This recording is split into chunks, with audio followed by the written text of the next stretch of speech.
ದೊಡ್ಡ ಮಲೆನಾಡಿನ ಅರಣ್ಯಕ್ಕೆ ಹೊಂದಿಕೊಂಡಂತೆ ಒಂದು ದೊಡ್ಡ ನದಿ ಇತ್ತು. ಮಳೆಗಾಲದಲ್ಲಿ ಒಂದು ದಿನ ತುಂಬಾ ಜೋರಾಗಿ ಮಳೆ ಬಂದು ನೋಡುತ್ತಿದ್ದಂತೆಯೇ ನದಿ ತುಂಬಿ ಉಕ್ಕಿ ಹರಿಯಲಾರಂಭಿಸಿತು.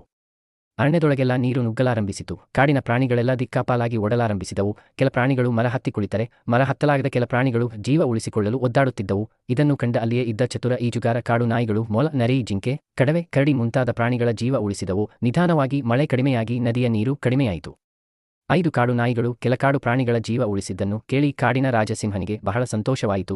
ಅದು ಎಲ್ಲಾ ಪ್ರಾಣಿಗಳನ್ನು ಕರೆದು, ಕಾಡು ನಾಯಿಗಳು ತುಂಬಾ ಧೈರ್ಯಶಾಲಿ ಹಾಗೂ ದಯಾಳುಗಳು. ಕಾಡಿನ ಅನೇಕ ಪ್ರಾಣಿಗಳ ಜೀವ ಉಳಿಸಿದ ಅವುಗಳಿಗೆ ನಾನು ಬಹುಮಾನ ಕೊಡಬೇಕೆಂದಿದ್ದೇನೆ. ಇಂದಿನಿಂದ ಪ್ರತಿದಿನ ರಾತ್ರಿ ಈ ನಾಯಿಗಳು ನನ್ನೊಡನೆಯೇ ಭೋಜನ ಮಾಡುತ್ತವೆ.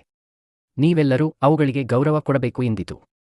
ಕಾಡಿನ ರಾಜನ ಮಾತಿಗೆ ಎಲ್ಲಾ ಪ್ರಾಣಿಗಳು ಜೋರಾಗಿ ಚಪ್ಪಾಳೆ ತಟ್ಟುತ್ತಿದ್ದವು. ಆಗ ಮಧ್ಯದಿಂದ ಬಂದ ಮೊಲವೊಂದು, ರಾಜನೇ, ನೀವು ತಿಳಿದಿರುವ ಹಾಗೆ ಈ ಕಾಡು ನಾಯಿಗಳು ಧೈರ್ಯವಂತರು ಎಂಬುದರಲ್ಲಿ 2 ಮಾತಿಲ್ಲ. ಆದರೆ ಅವು ದಯಾಳುಗಳಲ್ಲ. ಇಂದು ಬೆಳಗ್ಗೆ ಅವುಗಳು ತಮ್ಮಲ್ಲೇ ಮಾತನಾಡಿಕೊಳ್ಳುವುದನ್ನು ಕೇಳಿಸಿಕೊಂಡೆ. ಈ ನಾಯಿಗಳು ಕಾಡು ಪ್ರಾಣಿಗಳನ್ನು ಉಳಿಸಿದ್ದು ಅವುಗಳನ್ನು ಪ್ರವಾಹದಿಂದ ಕಾಪಾಡಬೇಕೆಂಬ ಉದ್ದೇಶದಿಂದಲ್ಲ. ಈಗ ಅವುಗಳನ್ನು ಬದುಕಿಸಿದರೆ ಮುಂದೆ ಆಹಾರವಾಗಿ ತಿನ್ನಬಹುದೆಂಬ ಯೋಚನೆಯಿಂದ ಮಾತ್ರ ಅವು ಪ್ರಾಣಿಗಳನ್ನು ಬದುಕಿಸಿದವು ಎಂದಿತು.